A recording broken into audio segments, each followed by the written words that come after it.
Kokrajhar municipal बर्डआव गोदानै बिबान मोननाय बिबानगिरिफोरा दिनै समायखिराखौ लाबाय। क'क्राझार म्युनिसिपाल बर्डनि मावख'आव गोदानै बिबान मोननाय क'क्राझार म्युनिसिपाल बर्डनि मुस्रि बिष्णु नार्जारिया चेयारमेन महरै समायखिरा लाबाय आरो लोगोसे गासै 19 सोद्रोमाफोरा समायखिराखौ लायो।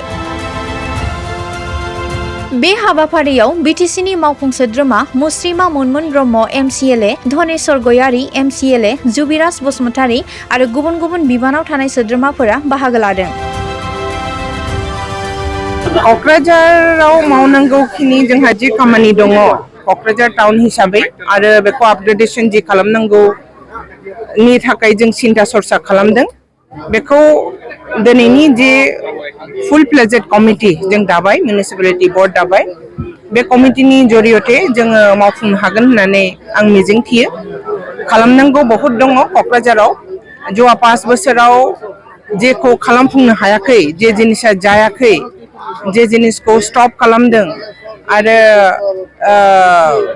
साब सिखुनतानिफ्राय आरम्भ खालामनानै टाउनखौ साजायनाय इत्यादि खामानिफोरखौ आरो रायजाफोरखौ क'क्राझारनि रायजो राजाफोरखौ सुरक्षा खालामनाय बेफोरबायदि माखासे खामानिफोरखौ जोङो इमिडियेटलि इमप्लिमेन्टेसन खालामगोन आरो जोङो क'क्राझारखौ गोजोन आरो जौगाथि टाउन, जोंनि बिटिसिनि मोनसे टाउन, गिदिर टाउन बानायनो थाखाय जोंहा जे खामानि मावनांगौ बेखौ जोङो बे कमिटि दाफुंनायनि जरियते जोङो मावफुंनो हागोन होननानै आं मिजिंथिदों। गोजोन्थों।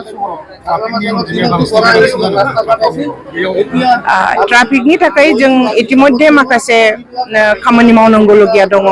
दिनै जिहेतु जों फुल प्लेजेड बडि जों दाखांबाय, बे कमिटिखौ लाफानानै जोङो माखासे इन एन्ड आउट टाउनाव हाबफैनाय, टाउनाव निफ्राय ओंखारलांनाय आरो